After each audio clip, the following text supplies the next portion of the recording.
আসসালামু আলাইকুম।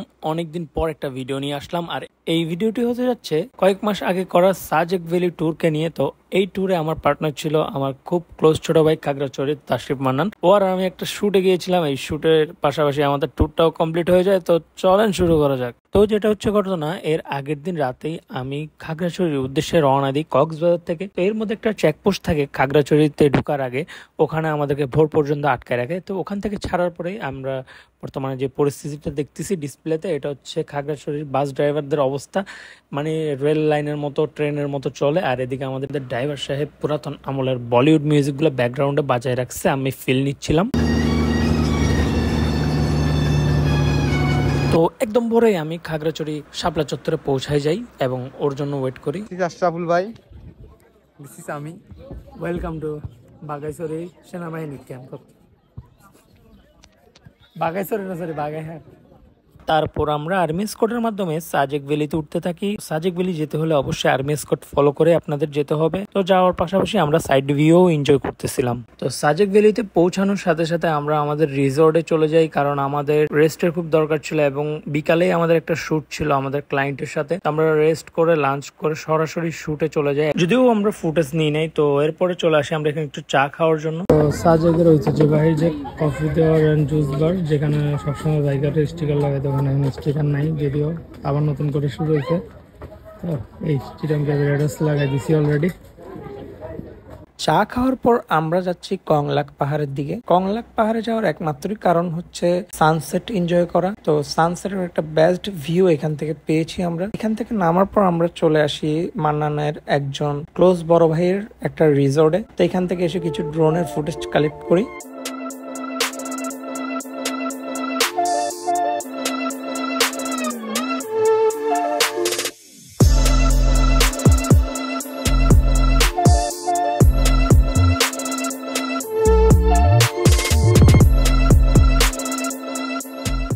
বর্তমানে সাজেকের হেলিপ্যাডের পাশে বিকালের পর থেকে বসে যায় অনেকগুলা স্ট্রিট ফুডস এর দোকান। তো এখানে আমাদেরকে মেহমানদারি করার জন্য নিয়ে আসছে আমাদের তাশরিফ মান্নানের বড় ভাই। তো যথেষ্ট আমাদেরকে অনার করছে আমাদের বড় ভাই। তো এরপরে আমি ট্রাই করি বাঁশের চা, অর্থাৎ বাঁশে পরিবেশনকৃত চা। তো চাটা অনেক বেশি গরম ছিল আর সুস্বাদুও ছিল। আর এটা খাইতে গিয়ে আমি অফকোর্স আমার জিহ্বা পুড়াই ফেলছি।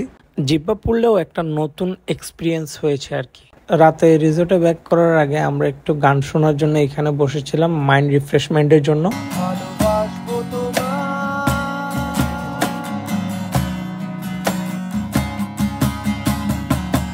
সত্যি কথা বলতে ঘুম থেকে ওঠার পর যে এরকম এক জান্নাতি দৃশ্য দেখবো কখনোই কল্পনা করি নাই। আমরা দুইজনেই অবাক। আসলে এই ভিউ দেখার পর থেকে মুখ থেকে অলরেডি মার্শাল্লাহ বের হয়ে যায়।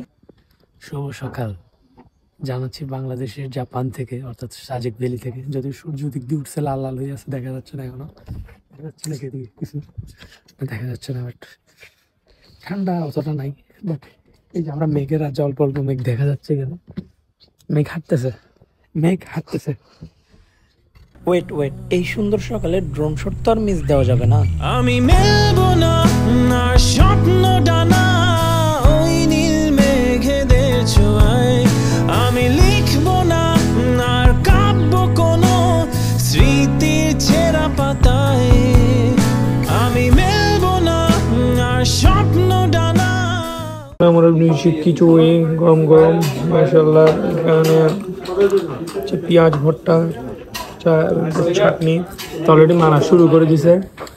খাদক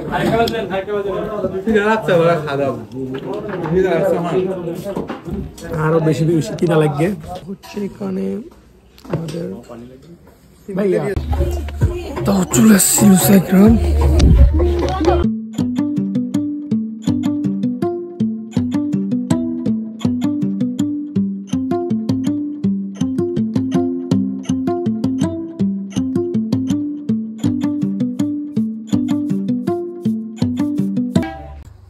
ব্যাকগ্রাউন্ডে যে সাদা মসজিদটা 2021-এ যখন আমি আসি তখন তো এটা নির্মাণাধীন ছিল, এখন রেডি হয়ে গেছে।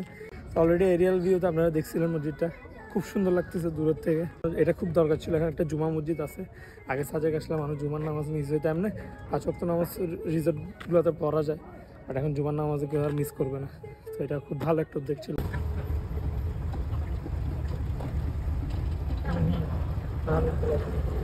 তো সাজেকের জার্নি এখানেই সমাপ্ত। সাজেক থেকে বেরিয়ে যাচ্ছি, ভালো লাগতেছে না, এখানে অনেক ভালো লাগছে, আরেকদিন থাকতে পারলে ভালো লাগতো।